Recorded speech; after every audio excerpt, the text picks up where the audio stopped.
Hello and welcome to Smart Talk, the Henry George School's series of video interviews with the day's leading economics and economics policy thinkers. My name is Alan Tonelson. I'm a trustee here at the Henry George School, and I'll be your host today. At a time when U.S.-Mexican and North American relations are generating headlines as never before, at a time when they feature more moving parts than ever before and will continue to do so for the foreseeable future, we're especially pleased to have as our guest today Dr. Jorge Castañeda. Dr. Castañeda brings to these issues not only tremendous scholarly expertise, but considerable policy-making experience, having served as Mexico's foreign minister between 2000 and 2003. His previous teaching posts have included Princeton University, University of California at Berkeley. He's written numerous books on U.S.-Mexican relations, Latin American politics, and Latin American political economy.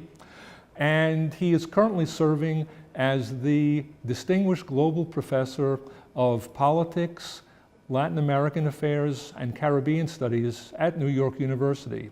In his spare time, he's a contributor to the New York Times and hosts his own Latin American speakers series at NYU, featuring distinguished business, political, and cultural leaders from all over the Western Hemisphere. We're tremendously excited to have him today as our guest for Smart Talk.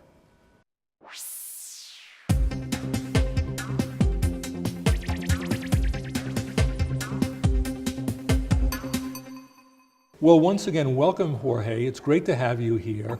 And I thought we might start off with a subject that's been certainly dominating U.S. headlines in recent weeks: the caravan movements of migrants from Central America that have now reached the U.S. border. Looks like the prospect of more to come, although that's still somewhat uncertain. But I was wondering what you thought was the most important thing for Americans to understand about this development that hasn't been widely reported or commented on yet? Well, I think there's two things, Alan, and thank you for having me. First of all, you have about 10,000 people, maybe most, bunched together at any given place on the U.S.-Mexican border, mainly Hondurans, some Salvadorans, some Guatemalans. What is new is that they're all together, not the absolute numbers. Thousands of Central Americans, mainly from the Northern Triangle countries, and come to the United States and enter the United States without papers or with papers, depending on the case, every day, every week, every month. The absolute numbers are not that different. What has changed with the caravans, which began last April, is the fact that they travel together. Why do they travel together? Because it's much safer in Mexico. Mexico is a very dangerous country. Because of crime, violence, drug cartels, what have you.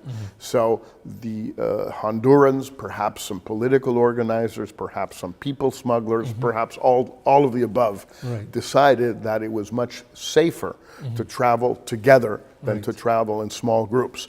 But the absolute numbers are the same. There are not more Central Americans arriving in the United States now than 3 months ago, 5 years ago, 10 years ago. It's the same. So that's, I think, a really important first point that maybe Americans are not familiar with. A second point is that, yes, obviously there are economic and social factors driving these people to the United States, like from all over the world. It's not exactly that only Hondurans want to come here. But it's also true that there are specific issues of violence and danger and gangs in those three countries that make the claim of asylum by these migrants, as opposed to, let's say, Ecuadorian migrants or Mexican migrants, very different. There are grounds for at least a hearing on asylum for many of these people, unlike the case of other migrants. The violence levels, Honduras, San Pedro Sula, which is the city in Honduras where most of these people come from, is one of the most violent cities in the world. El Salvador and Honduras have the highest homicide rates of any country in the world not at war today. And so there are grounds for individual fear. If your brother was killed by a gang, you have reasonable... You could be targeted. to think they're going to kill you too. Yes. And if your mother was raped, then you have a reasonable grounds for thinking that you may be raped, and so on and so forth. And so it's important to understand for Americans, I believe, that these are not traditional economic migrants with or without papers. These are people who are actually fleeing from the very specific individual danger, in addition to also wanting to have a better life. One concern that I've heard expressed in the States here about this new asylum dimension of the migration issue is that as you've said, the violence, especially in these 3 Central American countries, is so widespread and so random, however large scale it is, there is a randomness to it, that if the asylum rules were interpreted so as to establish fear of such violence as valid grounds for entering the United States, you could see hundreds of thousands of residents of these 3 countries heading towards the US border, which would pose a short-term problem of processing these through a system that is already strained, and a longer-term issue of absorbing a large population of largely very low income, rather uneducated, rather unskilled people. Well, I think there's a short-term problem, which you mentioned, and there's a longer-term one.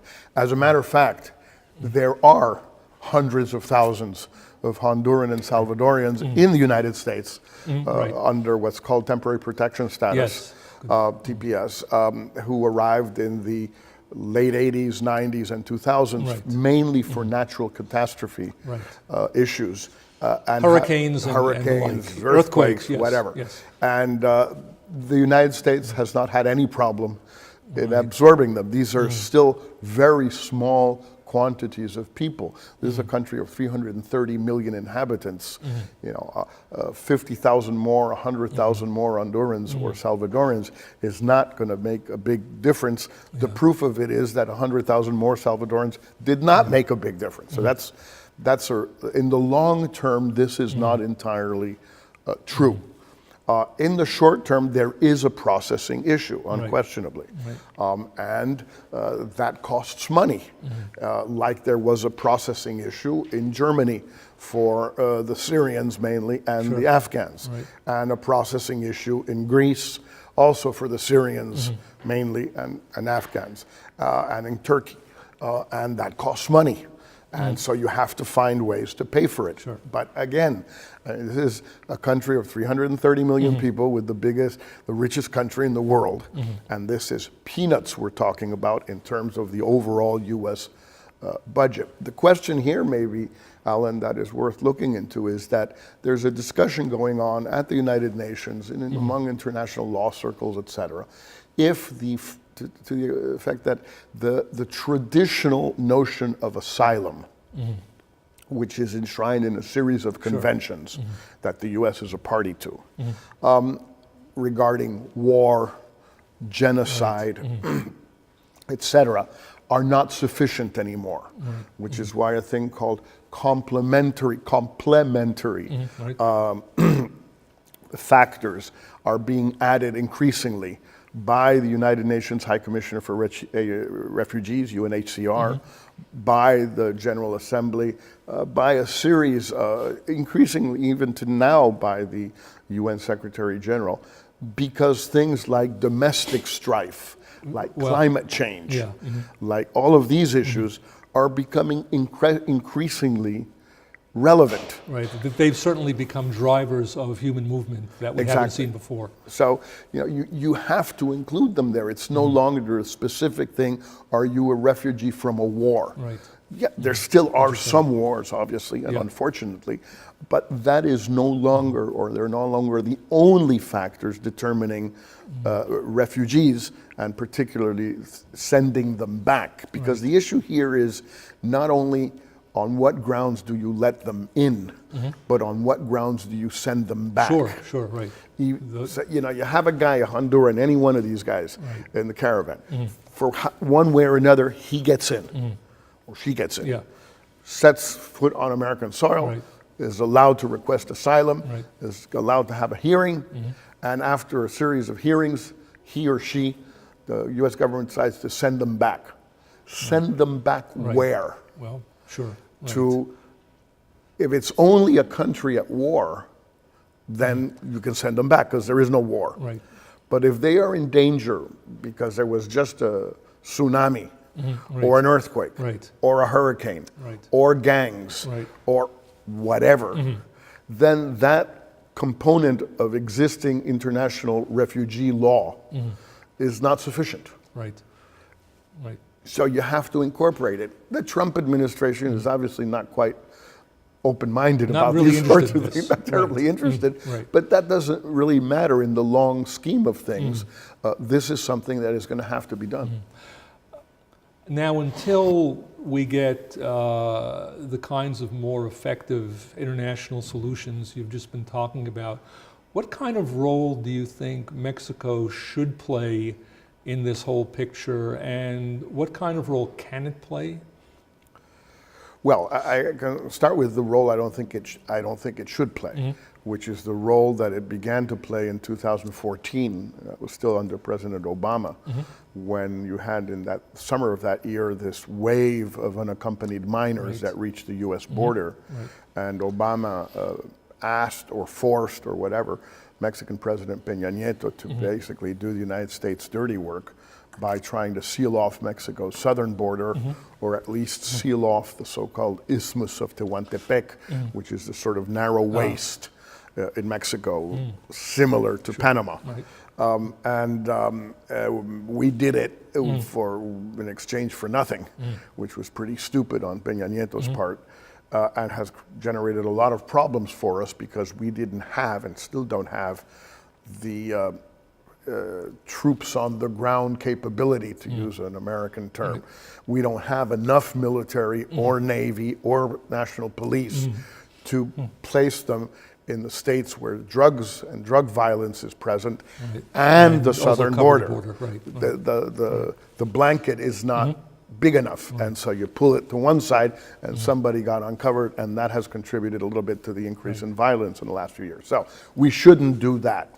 Patrolling our southern border, or securing our southern border, makes no more sense than the United States trying to secure its southern border with a wall. If you don't think there should be a wall on the U.S. southern border, then there shouldn't be a wall on the Mexican southern border for the same type of reason. So that's, what should we do? Well, we should help the United States process the flow, not the legal aspect, but a broader sense of things, And most importantly, and this is something that governments in Mexico have been talking about for 30 years now at least, with the United States, there should be some type of Marshall Plan, some type of major investment program by the U.S., by Mexico, perhaps Canada, in the three Northern Triangle countries to try and deter migration the right way.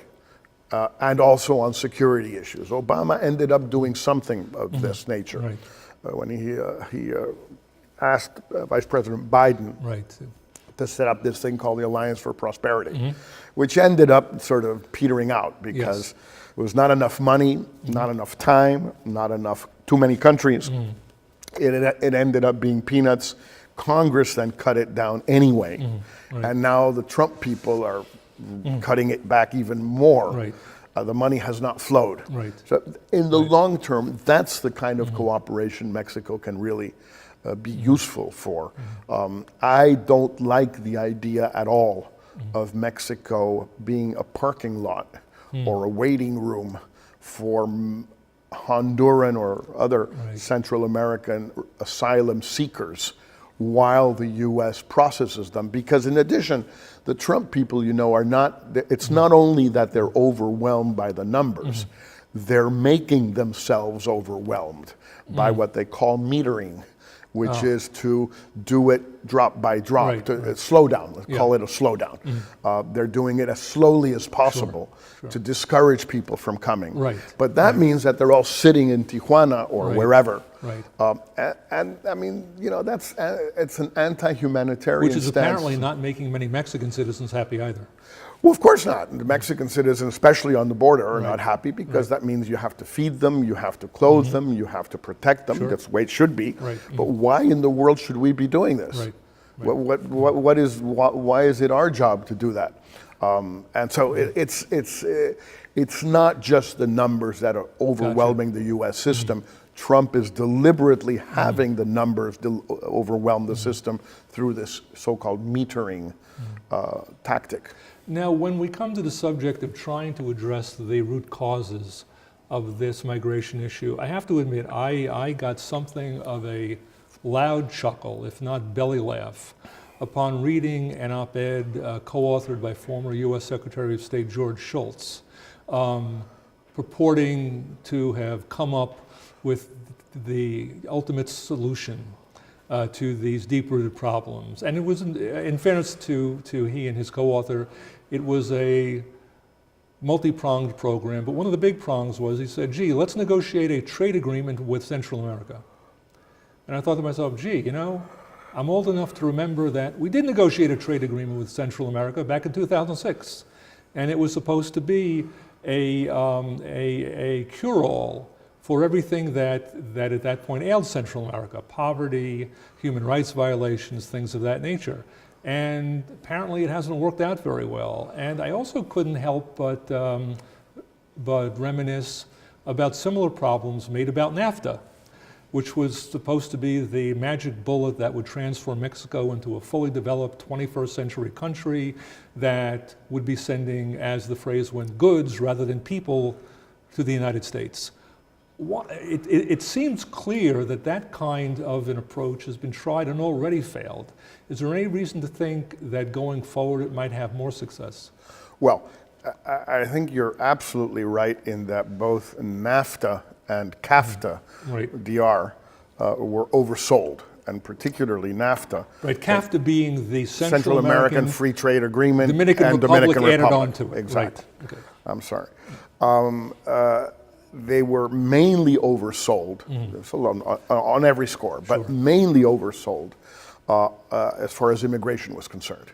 Both presidents, Bush and Clinton, Bush 41 and Clinton on the U.S. side, and Salinas de Gortari on the Mexican side, said that this would, bring an end to Mexican undocumented migration to the United States. Even if you don't buy the stories whereby all the Mexican peasants who used to grow corn all came to the United States, and I don't buy them. But the fact is, immigration has increased enormously from 1994 through 2008 or 9 until the Great Recession. So those 15 years not only didn't diminish, it increased enormously. So it had, at best, it had nothing to do with this. At worst, it increased it. That is not a solution, and trade by itself is not. Now, what is true, I don't know if Schultz and former Mexican finance minister Pedro Aspe, who was Salinas' finance minister, as a matter of fact, include that. I don't remember very well, but what I do know is that in the big discussions about NAFTA back in 92, 93 in the United States, some of us, Mexicans mainly, a few Americans, suggested that it should be more of a European-style agreement. Great point. And that it should have included some immigration facets, but mainly some transfer of resources facets.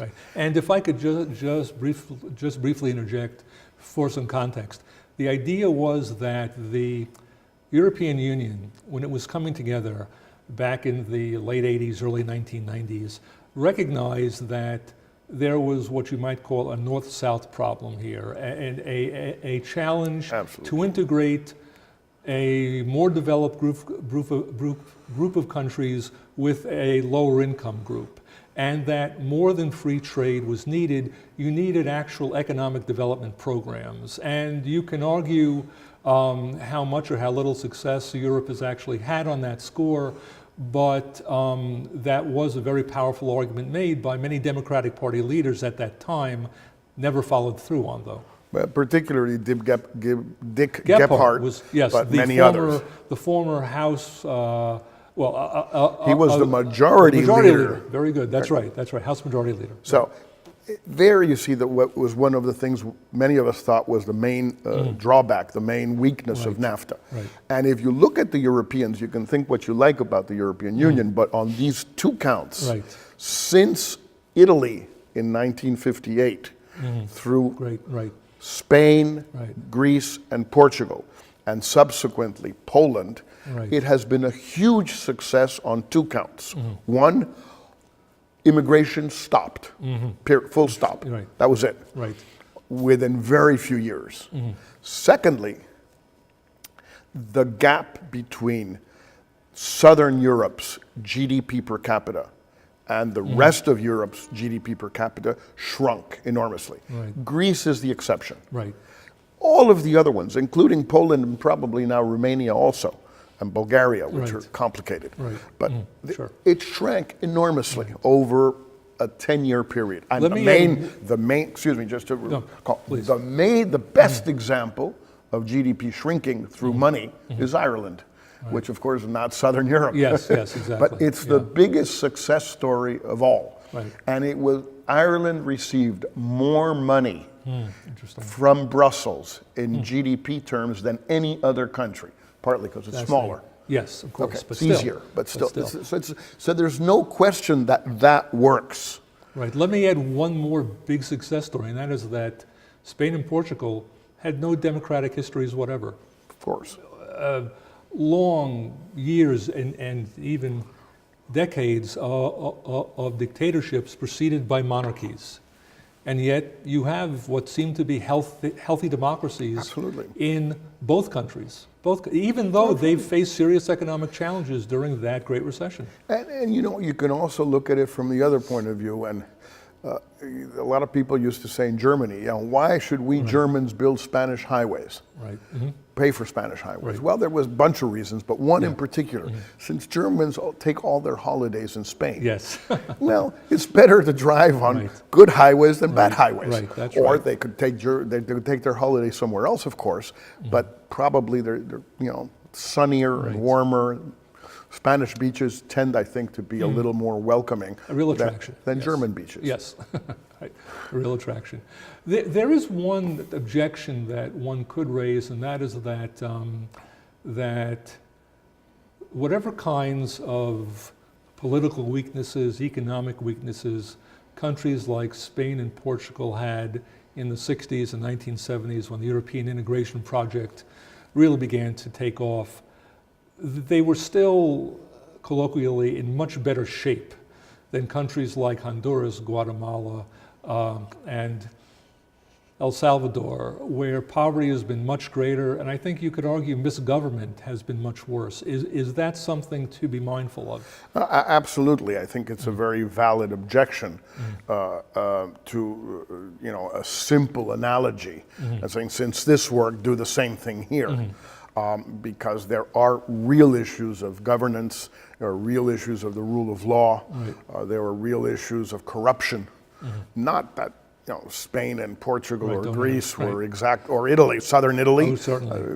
You know, Southern Italy is not the first place that comes to mind in terms of rule of law, good governance. But it is true that there is objection. I think there are there are responses to those objections. First of all, these are very small countries. Guatemala a little less so, but even Guatemala. Guatemala is about Portugal. And Honduras and El Salvador are, you know, the Bronx.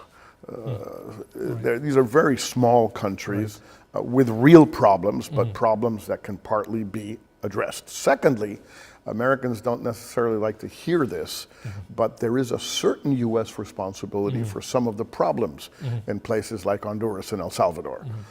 First of all, in the case of El Salvador, the Civil War of the 1980s and early 90s, which the U.S. was partly responsible for by arming the army against the insurgents, who, by the way, have now governed El Salvador for 2 consecutive presidential periods without any big problem or nothing happening. Son of a gun. Exactly. And Honduras, where the Contras were located. Right. And in both cases, Honduras and El Salvador, where the United States jailed young folks mainly in Los Angeles from these 2 countries for belonging to gangs in Los Angeles. Rightly so, they should have been jailed, and then deported them back to their countries, and they took their new skill sets back with them, being those skill sets basically being what you learn in jail, how to be a gang member, et cetera, et cetera. So there is a certain moral responsibility that the United States has, which was not the case really for Northern Europe and Southern Europe. There was no issue there. Complicity there. Complicity. Yes. So I think, if you look at the sums involved, how much money it would cost to really change these countries, it's peanuts. And if somebody comes along and says, well, yeah, but if you do that with those countries, then everybody else is going to want the same thing. Well, first of all, you can say no to everybody else if you want to. You can say yes to whoever you want to and no to whoever you want to, firstly. Secondly, there are special circumstances, and those are essentially that you have a lot of the people of those countries, and of southern Mexico, by the way, which is a very similar situation, coming to the United States. It's peanuts, and Mexico would be willing to put its share, which obviously cannot be the same share as the United States, because we still have hundreds of thousands of Mexicans coming to the United States. The Central American immigrants, they should not forget, the Central Americans are a larger proportion than before, but they're still much less than the Mexicans in general terms. Right. Let's turn to trade issues, and keeping in mind that we're unlikely to get this comprehensive, integrated approach to Mexican and Central American economic development anytime soon. No, not going to happen. We do have a redo of the North American Free Trade Agreement, which went into effect at the beginning of 1994.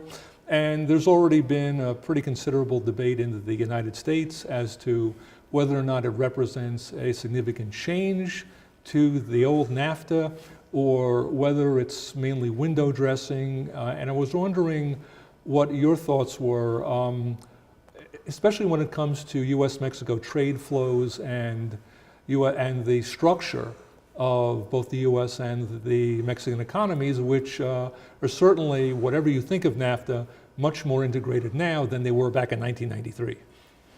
Well, first of all, we could start maybe with what I think would have been useful to include in NAFTA or USMCA, which ended up not being included for all different sorts of reasons. The main issue, in my view, and also, by the way, the Canadian government's view, was human rights.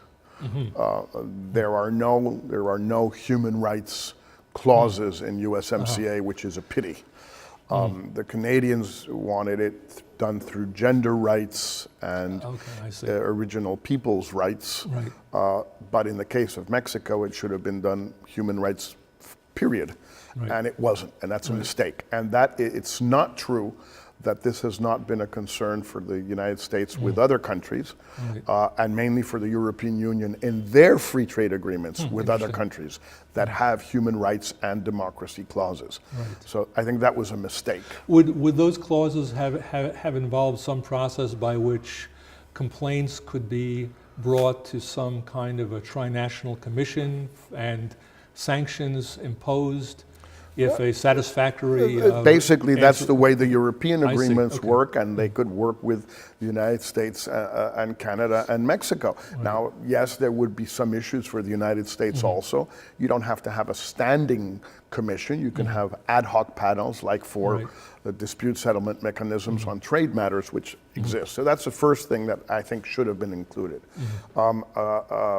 I am not convinced, though I'm certainly not an expert on it, that the enforcement mechanisms for labor issues and environmental issues are really any stronger, have more teeth in them now than in 1994. And this was one of the big shortcomings of NAFTA, that the so-called side agreements that Clinton renegotiated in 93 after Bush, they had no teeth.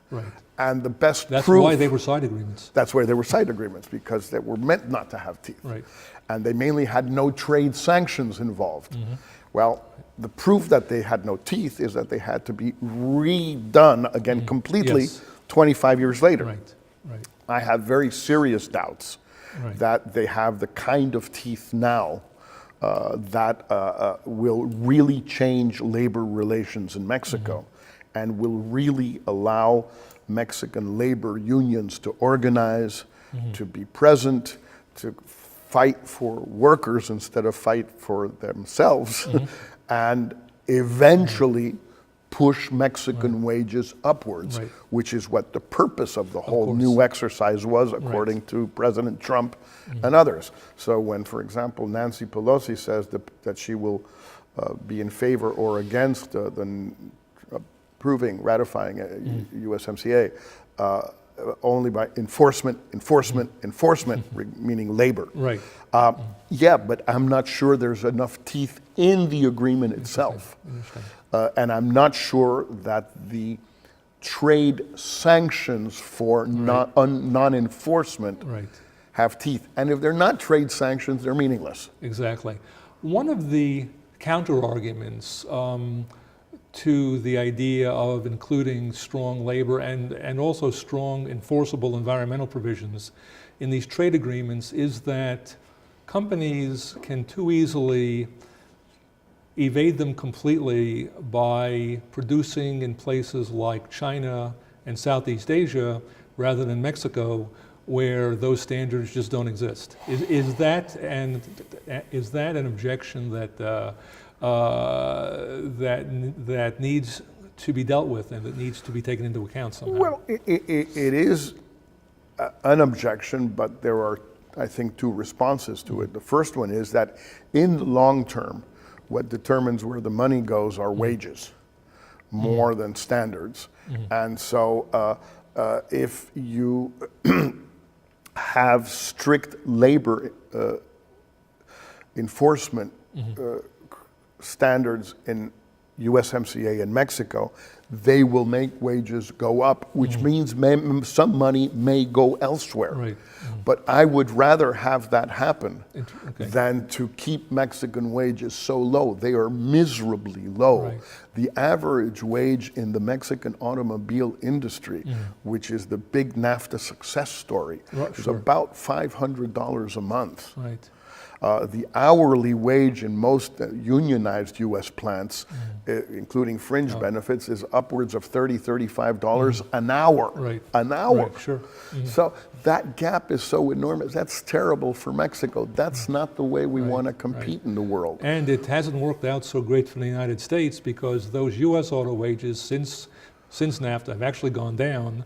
And the number of jobs have gone down. And what's fascinating about the automobile industry is that even though the automobile industry, in many respects, led U.S. manufacturing out of that deep recession back in 2008, 2009, wages have gone down faster in the automotive sector still than they have in the rest of manufacturing. So something's going on there, clearly.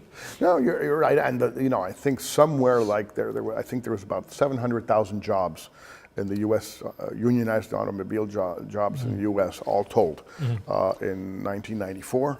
There's about 250,000 now. I think the numbers are roughly that. Yeah, that's roughly right. So, yes, jobs left. I'm not sure they all went to Mexico. A lot went to China, I think, or elsewhere, but they did leave. Okay. That probably was going to happen anyway because of automation, not only because of plants going elsewhere. And by the way, a lot of Mexican plants in Mexico are becoming Yes, highly automated anyway. Very productive.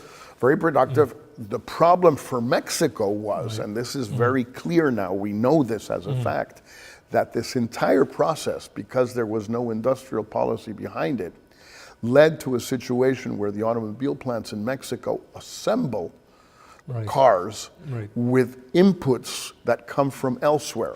So the value added in Mexico is very small. That's a great point. The imported component is very high, and consequently the number of jobs is very low. Yeah.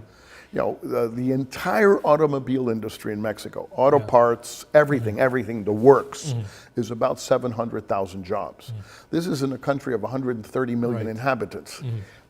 It's not peanuts, but if that's the huge success story, you know, I don't want to hear about the failures. Right.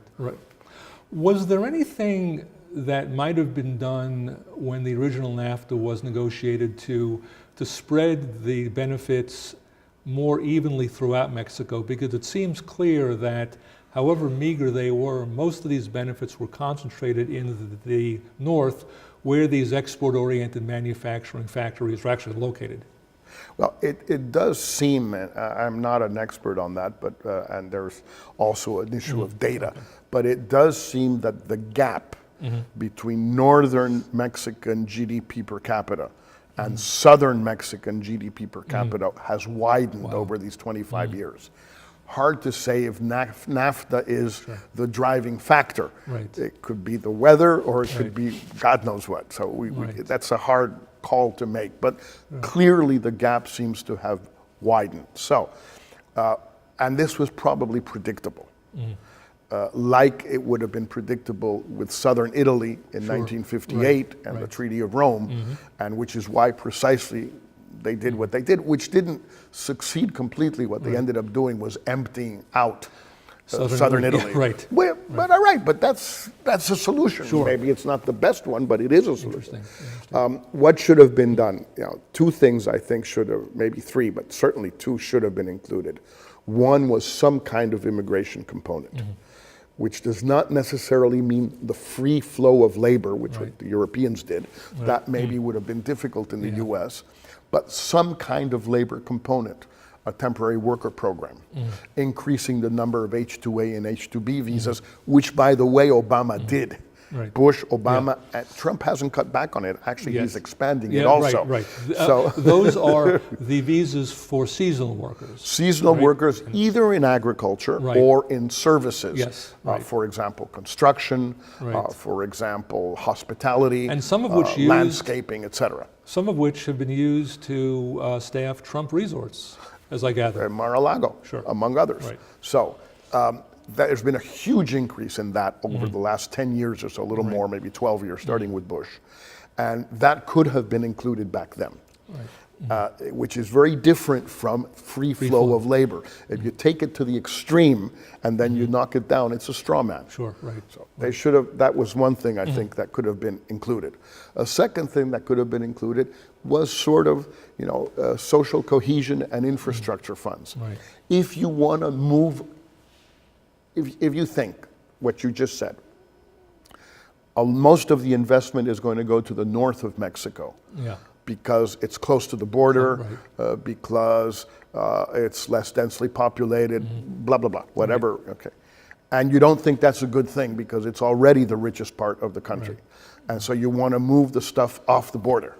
Well, one of the first things you have to do is build the highways or the railroads to get the stuff from further away from the border to the border. In fact, one fascinating fact that I remember hearing during the first NAFTA debate, and I'm hoping that you can confirm this, is that the vast majority of roads and transportation systems, or land transportation systems in Mexico go north-south. Yes. There's almost nothing going east-west. Since the 19th century. Since the 19th century, absolutely. It was done by Porfirio Diaz, basically for the mining companies in Mexico. And the railroads were built by the Americans, then they were eventually nationalized. But that was so. But they're not good enough. The roads aren't good enough. We have the same number of railroad miles today in Mexico that we had in 1890. Wow. It hasn't changed. That's it was wise. done by Porfirio Diaz, and it hasn't changed. So it would have made sense to think, if we want to push the factories, assembly plants, away from the border. You needed transportation. You need high. Sure. Well, put money, Canadian and U.S. money into that. Again, why should U.S. taxpayers pay for Mexican railroads? Because it will help Mexico develop, because then there will be nicer beaches and more, et cetera, et cetera. It's the same principle. That's a second component that I think should have been included. I can't resist asking, when you were foreign minister between 2000 and 2003, did these issues come up? Absolutely. I mean, the immigration issue. Right.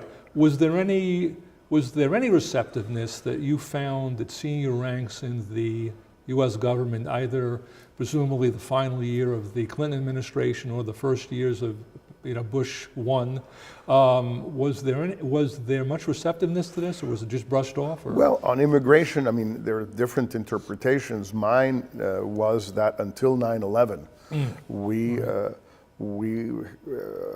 obtained a great deal of receptivity and even real progress in negotiations with Colin Powell and Condoleezza Rice in terms of reaching an immigration agreement between Mexico and the United States. Now, some people say that this was wishful thinking on my part and that it would never have worked with or without 9/11. I prefer to believe that the talks I had with them and the papers we were signing and the joint communiques and the exchanges of notes that we had led me to believe that we would have had an agreement soon. It would not have been the perfect agreement, not what I wanted completely. Obviously, that was never going to happen.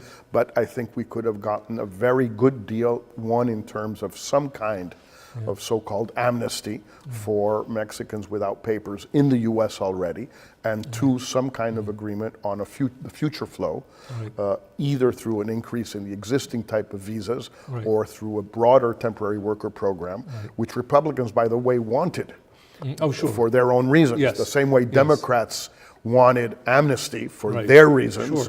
Republicans wanted a temporary worker program for their reasons. And so if you put the two together, you had a balanced thing, which, by the way, is what McCain-Kennedy tried to do in 2006, what Bush tried to do with Carlos Gutierrez, his Commerce Secretary, in 2007, and what Obama tried to do in 2011. They all failed.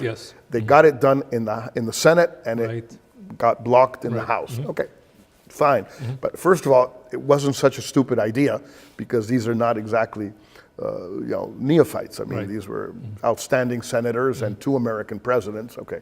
Secondly, that it was very tough to get, but it was not impossible. So I think there would have, we got some, we could have made a lot of progress. Much more progress could have been made in '93 if the two governments, the Canadians were less involved one way or the other, had pushed for it instead of pushing against it for political reasons in both cases, because anything that involves immigration is more complicated. Of course, It lasts longer, more complicated. Well, yes, so well, what's the rush? And now we see that all the incredible immigration mess that Mexico and the United States have today basically dates back from '94. Fascinating. And so if we had fixed it then, we wouldn't be in the mess we're in today, 25 years later. As is the case on so many issues. On so many other issues. Is it possible to make any useful generalizations about how Mexican public opinion views this new NAFTA? Are there major factions for or against? Or? There is largely indifference. Nobody really cares except parts of the business community who became incredibly scared, I would say terrified, that President Trump would rip up NAFTA and simply withdraw the United States from NAFTA. And that breathed a huge sigh of relief when finally something was negotiated, almost regardless of its content. The Mexican business community and the Peña Nieto administration, the previous administration, wanted a deal at any cost and probably paid a high cost for getting one, with a lot of things that are not particularly favorable for Mexico. We can talk about some of them if you like. Mexican public opinion didn't care a whole lot either way. Okay. And probably, if this is ratified by the U.S. Congress, particularly the House, Mexico in general will continue to have that same feeling. In other words, relief on the part of the business community in terms of certainty and all that, and largely indifference. Nobody in Mexico thinks that NAFTA before or USMCA now is a solution to the country's problems. But some people believe, perhaps rightly, that absent NAFTA and USMCA, it would have been worse. But it's a very difficult, it's worth pointing out, the Mexican economy grew an average of 2.5% per year over the NAFTA quarter century. Right. If you take out population growth, that's about 1% per capita per year. Right. That's tremendously mediocre. At best. At best. At best. Actually, it's lousy. But the argument that it could have been worse is really not a good argument. Yeah. I don't think that's a powerful one. Could you briefly tick off what you think those major prices that Mexico paid actually were? Well, I mean, some of them are more symbolic than others. For example, there is an anti-China clause that the Canadians don't like either. Right, which means that neither Mexico nor Canada can reach a trade deal with a non-market economy, which China is, without the prospect of the United States saying, okay, goodbye, USMCA, we're out of here. It's mainly symbolic because one, at least in the case of Mexico, apparently the Canadians want to negotiate. They think they can sell a lot of wheat and soybeans and all that to China. They may be more interested than we are. We don't have a lot of stuff to export to China. That's true. China imports commodities, and we don't have any. Right. So it's what we export are manufactured good, which is what the Chinese export. Exactly. So we're not terribly interested, but still, we can't even play with it. We can't flirt with it. Right. So that's one. Another one is that there's no 5-year sunset clause, but there's a 6-year sunset clause, meaning with that a 16-year abrogation. Meaning that any one of the parties can walk out, basically, after 5 years once they check a few procedural boxes. Is that? Well, no, that was in NAFTA originally. I think that's chapter or paragraph 22 or 05 or something like that. I don't remember what the number is, but that was there. That at any time, any one of the parties with 6 months' notice can withdraw. Sure. That was there anyway. This is what the Americans originally wanted was a 5-year review, binding review clause that you had to review it after 5 years, and if you didn't like it, then that was, the Mexicans and the Canadians pushed back on that, so they got 6 years, and if after 6 years any country decides that in that review process they don't like it, then they have to wait an additional 10 to leave, which is not true either because the exit clause is there anyway. Right. So, right. Perhaps the most the most complicated things for Mexico are two, and they're a little bit technical, so I'm not that terribly familiar with them. One has to do with investment state dispute settlement. Right. Which means... Very big issue for American progressives. Hugely important. What that meant basically was that issues that arose mainly for U.S. investment in Mexico, between the U.S. investor and the Mexican state, had to be addressed through panels. And were binding, etc. That was then restricted to 3 or 4 or 5 industrial sectors. That's right. I think telecommunications, I don't remember exactly which ones, but not across the board. And so that, in fact, is prejudicial to Mexico because it discourages U.S. investment in Mexico. So that's one. Another one is not the wage issue in the automobile industry, which some people in Mexico don't like, Right. the $16 an hour Right. wage component in Right. overall in the value of a car. Right.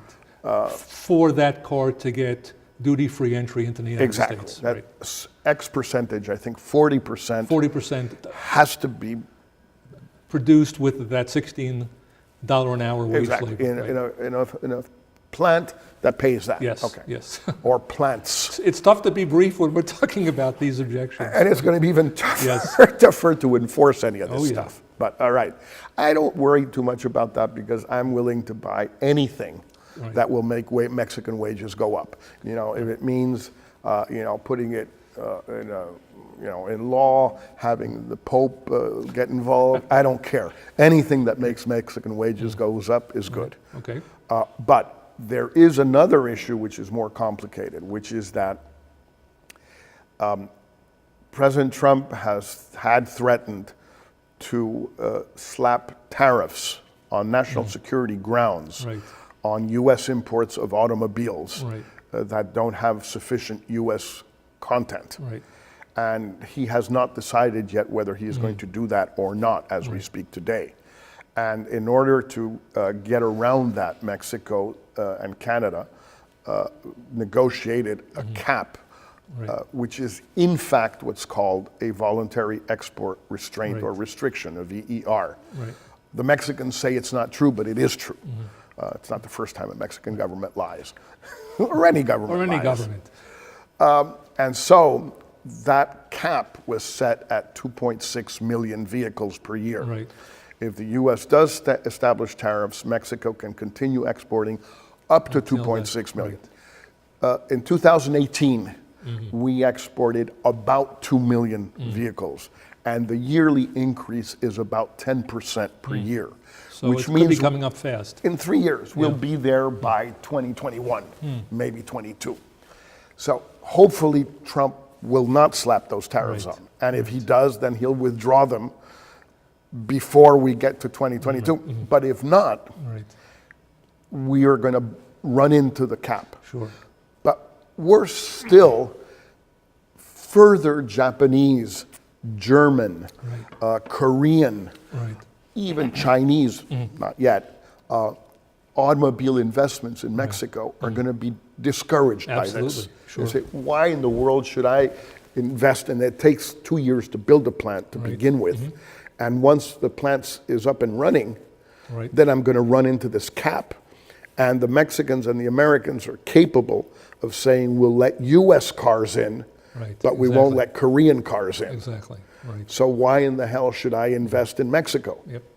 Now, there would be enough moving parts in U.S.-Mexico relations, in North American relations, between the new trade agreement, between immigration problems, but we've also had a new, very disruptive president elected in the United States back in 2016, and we've got a new Mexican president who will be inaugurated in December this month. Actually, tomorrow, from the day that we're taping this talk. And I'd like to know your thoughts on what kinds of changes this might portend in the U.S.-Mexico relationship, whether economic, political, social. Take it away. Well, it's hard to say because, as you just mentioned, Andrés Manuel López Obrador is just taking office as we speak practically. And so we don't know exactly what he's going to do. We know what he says, what he has said he wants to do. And it does seem partly like a paradigmatic change. In other words, basically he has said he wants to change the basic thrust of the economic, social, and foreign policies that Mexico has followed the last 20 odd years. In economic policy, he wants a much more state involvement in the economy. He wants much more Mexican self-sufficiency. I wouldn't call it autarky, though it goes in that direction. Right. Even though he supported the free trade agreement, but that's lip service. It doesn't matter what he wants. For example, he wants to make Mexico self-sufficient in corn, beans, rice, wheat, and milk. U.S. agriculture is not going to like that. Not going to like it. No. It's not going to be easy to do for I'm two sure, reasons. right. One, because of NAFTA, right. and two, because that means Mexican producers have to do that, and Right. Mexico is not particularly good at doing any of these things, except on very fertile, highly irrigated land, which we do have, but we don't have a lot of it. I see. So, I see. but he wants to do that. This is explicit. Okay. He also wants to have much more social spending, which Mexico needs, but that means one of two things, either, or one of three. Either you raise taxes, which he says he doesn't want to do, or you raise borrowing, or you cut back on other spending. Right.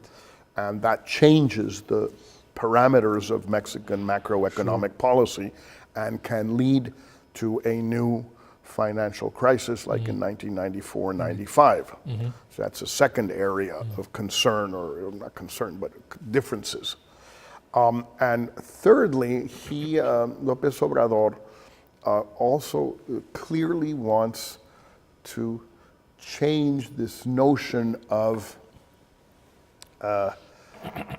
U.S.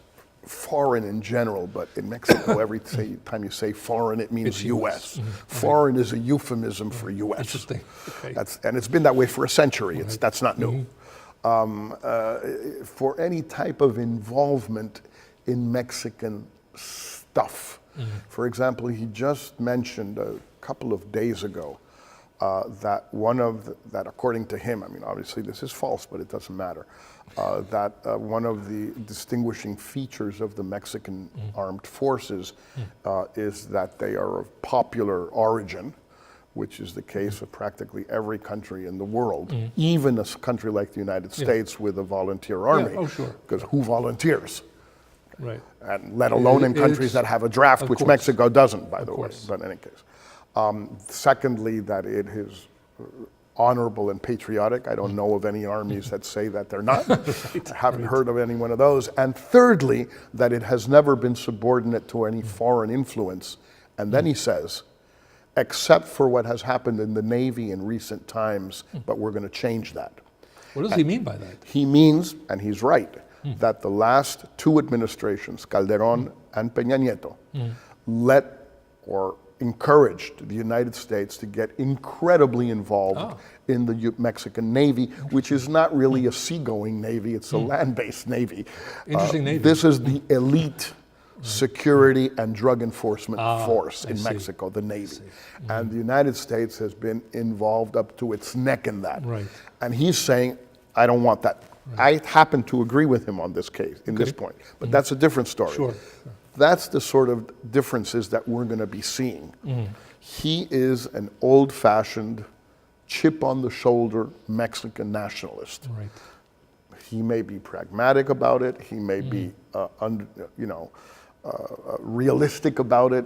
That's a different story. Sure. Deep down inside, Right. that's what he is. And that is going to also mean a change in a bunch of things Sure. for the new administration, the Mexican one, in dealing with the United States and vice versa.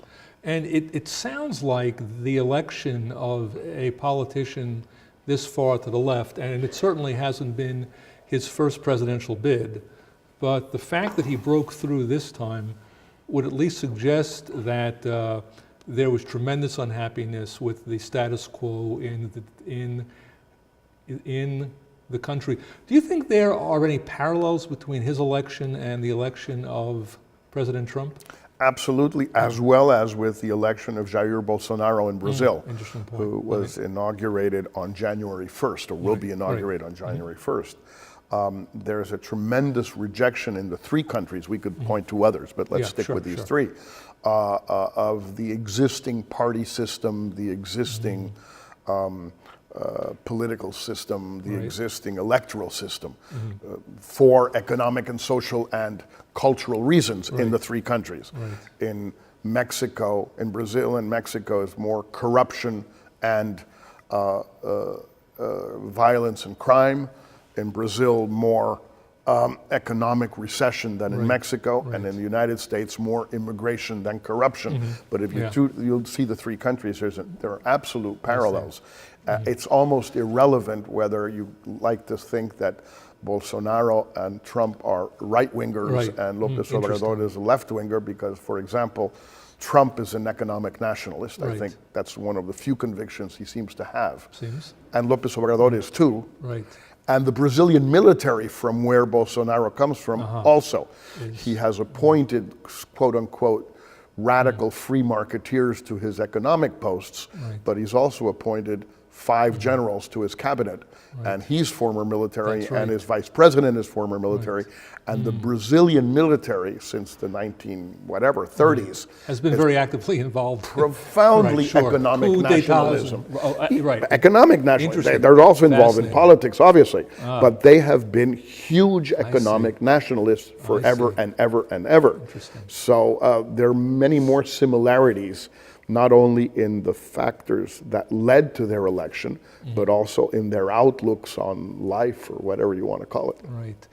Is that likely to result in them, at least on a personal level, getting along well, having some intuitive understanding of what each other stands for, what they want, how to get there? I think, again, the parallel with Brazil is interesting. Bolsonaro is, because of his military background and other reasons, he's profoundly pro-American, and he's a great admirer of Donald Trump. He has said so.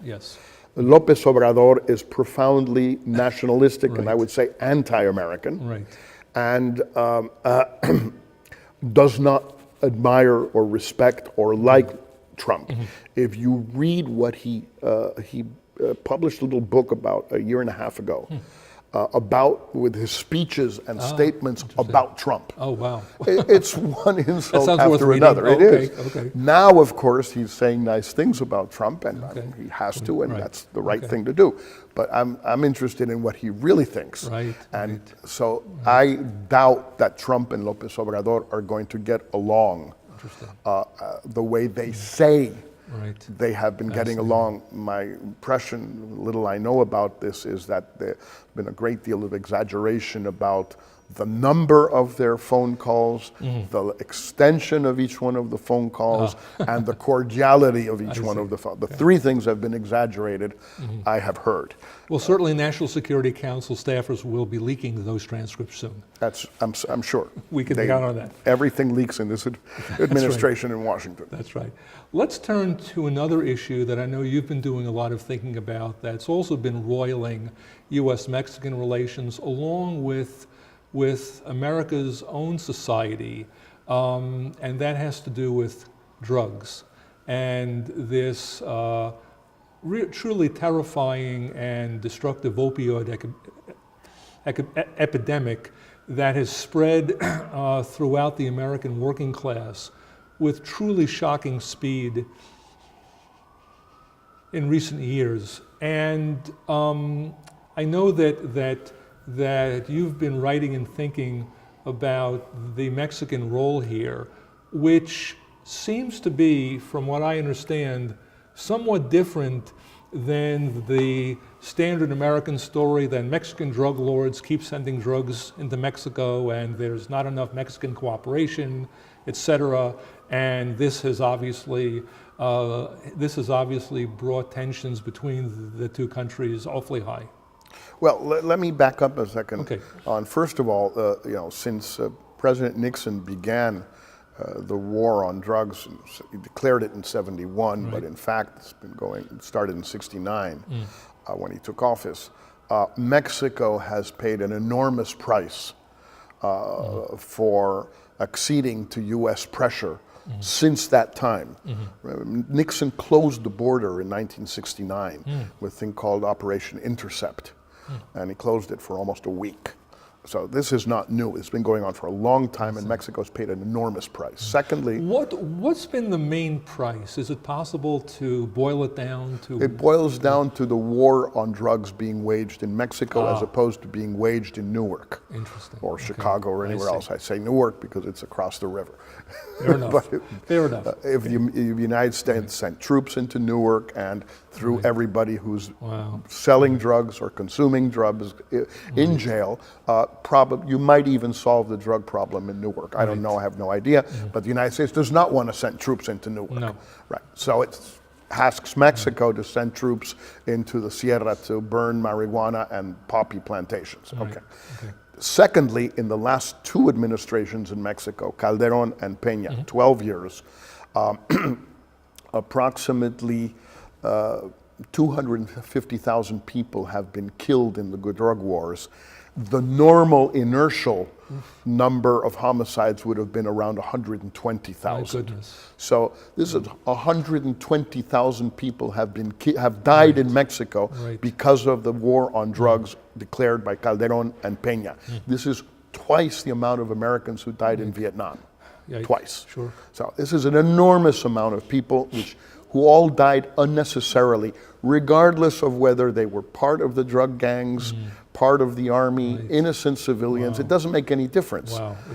Their deaths could have been avoided had there not been a war on drugs. It's an incredible price to pay. Okay, so where are we today? Where we are today is one, Mexican marijuana exports to the U.S. have decreased over the years for the obvious reason that now it is legal in the U.S. and so it's being grown in the U.S. legally. Huge cash crop in California. Huge cash crop, and in Canada also, legal and cultivated also in British Columbia.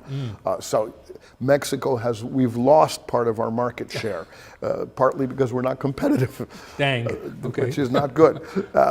And a lot of the money has moved, the cartel money has moved into poppy. Now, we've been cultivating poppy in Mexico since World War II. Some people say that the U.S. encouraged Mexico to do this because the U.S. needed morphine for the troops. After Southeast Asia fell to the Japanese, especially Malaysia, it wasn't available. Wow. There's no proof of this. It's sort of a old wives' tale, and it may be true, it may not be. What is true is that we've been cultivating poppy for a long time, but the acreage of poppy cultivation has increased enormously the last 10 or so years in response to the opioid crisis in the U.S. Because Mexican poppy is transformed into Mexican heroin, which is transformed into a substitute for prescription painkiller drugs in the United States. And so the Trump administration, like Obama before it, but much more, has been tremendously aggressive in pressuring Mexico to do something about this, which has led to this incredibly stupid situation where we are net large importers of more opium-based painkillers, more opiates, which are natural. Got it. But in any case, importers, and we're exporters of illegal heroin, which is kind of crazy when you think about it. Okay. With the U.S. blaming us directly or indirectly for the opioids epidemic that you mentioned. I say directly and indirectly because first they blame us for the heroin we're producing, which has increased enormously, it's true, in response to greater U.S. demand, but also for being a conduit for fentanyl exports from China to the U.S., either because it comes in as such or because it's mixed with heroin in Mexico and so enters the U.S. that way. And, you know, we are partly responsible, but it is very difficult for a Mexican or myself to understand why this is our problem. In other words, yes, I think it's a tragedy that the American white working class has these problems, why people in Maine and Vermont and New Hampshire, for example, have so many deaths there. I'm not sure this is my problem.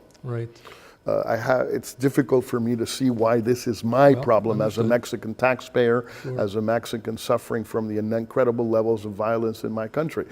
If there was something I could do to help, fine. But at the end of the day, this is a U.S. problem created by overprescription of synthetic painkillers over the past 10 to 15 years.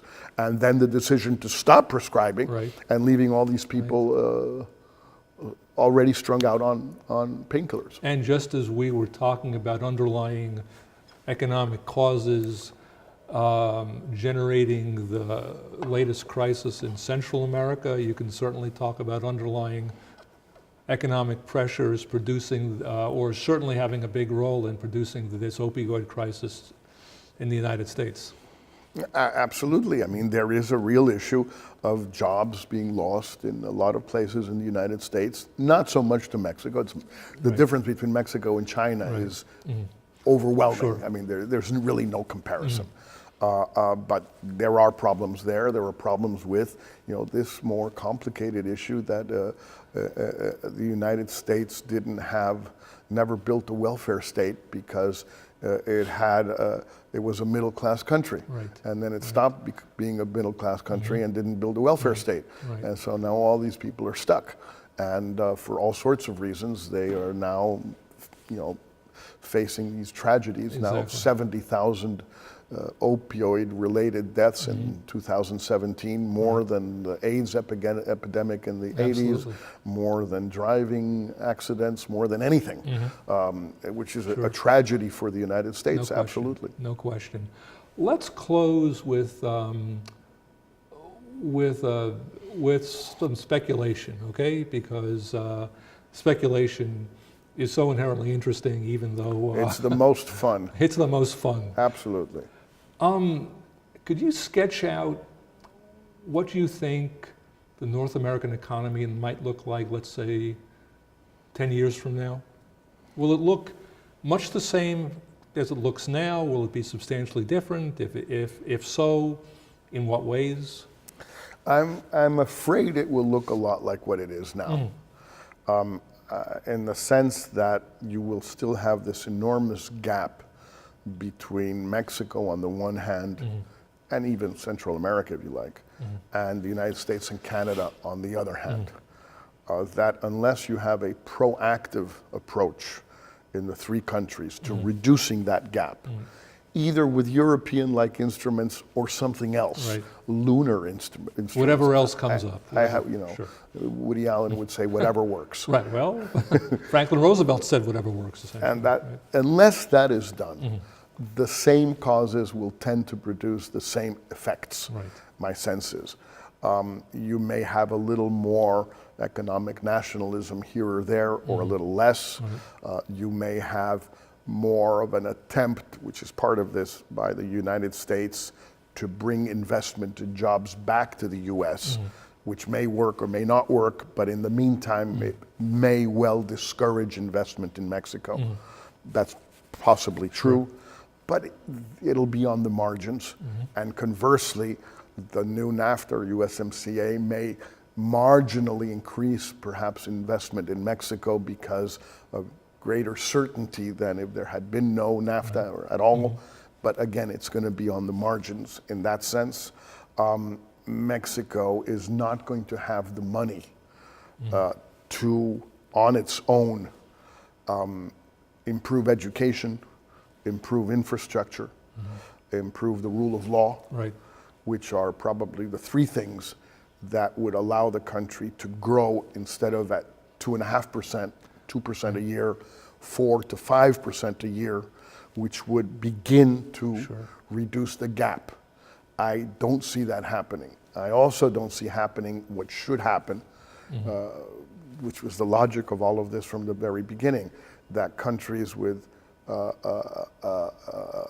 surplus of capital like Canada and the US, the capital would flow to Mexico. Right, right. And a country with a surplus of labor like Mexico, the labor would flow to the US.